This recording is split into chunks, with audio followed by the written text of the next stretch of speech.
Ditelepon banyak pimpinan kepala negara yang ingin kirim bantuan, saya bilang terima kasih. Concern Anda, kami mampu. Indonesia mampu mengatasi ini. Ya. Ada yang teriak-teriak ingin ini dinyatakan bencana nasional. Kita sudah kerahkan, ini 3 provinsi dari 38 provinsi. Jadi situasi terkendali. Saya monitor terus, ya, dan kita sudah merencanakan segera akan kita bentuk,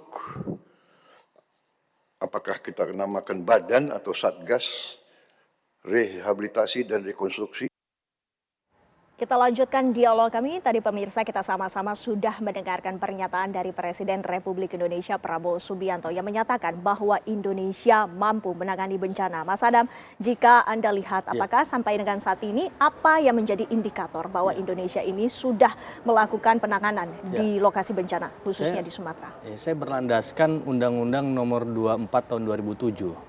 Bagaimana kita melihat indikasi itu dari penanganan bencana dan pasca bencananya. Penanganan bencana itu ada evakuasi dan juga ada distribusi terkait dengan kebutuhan dasar, logistik dan sebagainya. Sumber daya yang kemudian diberikan oleh negara itu sudah terus-menerus mengalir. Baik itu alutsista, baik itu personil TNI Polri, baik itu lumbung atau makanan, ataupun kemudian dialihkan dari MBG yang dialihkan, SPPG yang dialihkan, itu sudah terus-menerus itu diberikan dan kemudian ini bagian dari pertanggungjawaban negara. Yang kedua, ada persoalan rehabilitasi dan juga rekonstruksi. Dari awal ketika arus logistik terhambat, kemudian ada satgas perbaikan jembatan, kemudian ada progresnya semuanya. Ada jembatan Tepin Mane, jembatan Tepin Redep itu sudah bisa dilalui. Nah, kemudian kita melihat ada arus jalan yang kemudian dari 31 di Aceh itu sudah 20 arus jalan yang sudah bisa dilalui. Begitu juga di Sumatera Utara dan Sumatera Barat.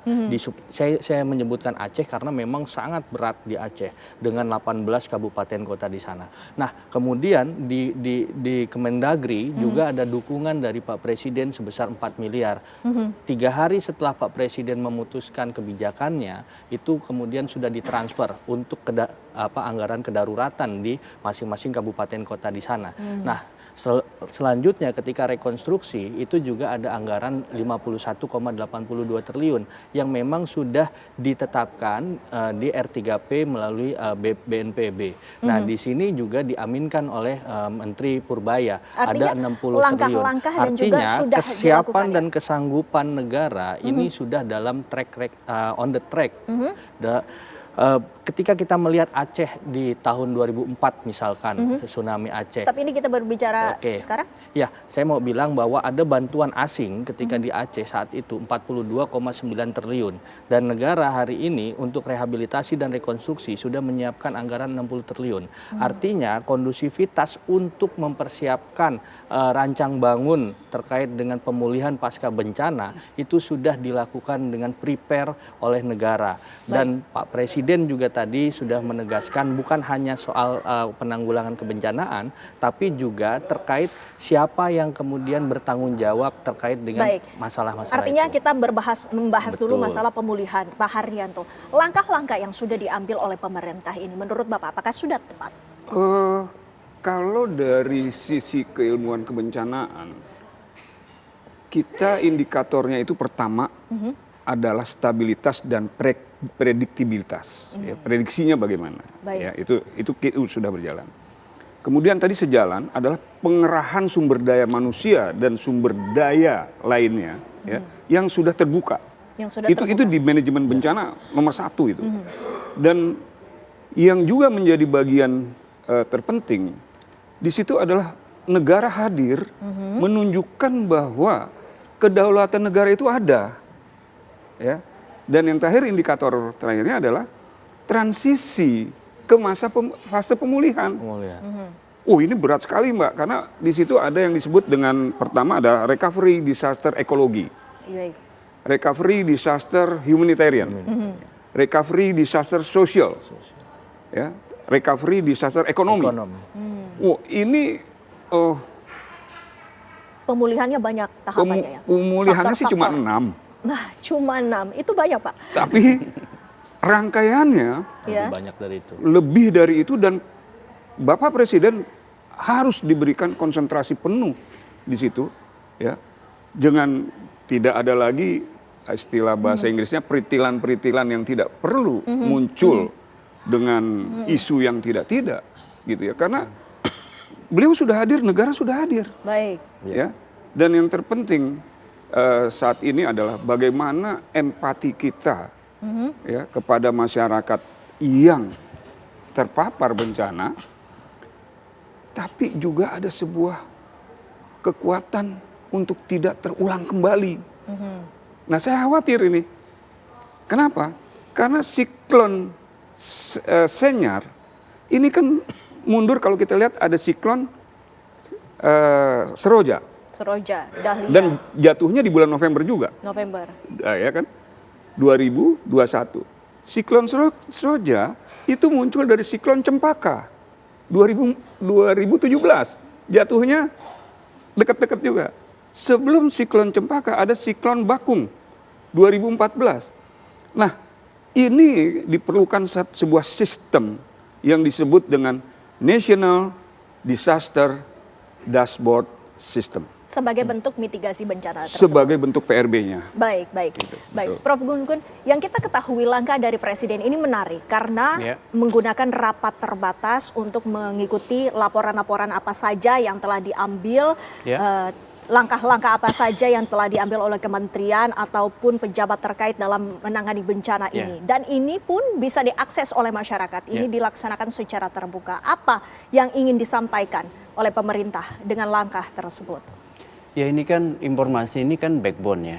Informasi itu tulang punggung dari penanganan masalah. Jadi apa yang dilakukan Presiden melalui rapat terbatas ya waktu itu, yang langsung di lokasi bencana, ratas, dan disiarkan secara live, itu paling tidak menjadi pesan bahwa ya tadi seperti disampaikan oleh teman-teman, negara ingin hadir di posisi epicentrum dari bencana itu.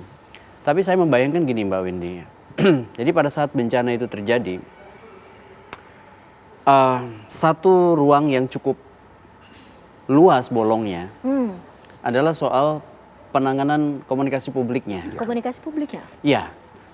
Contoh misalnya tadi, kenapa misalnya tidak ditetapkan sebagai status bencana nasional dalam konteks penanganan bencana, Undang-Undang 24 tahun 2007.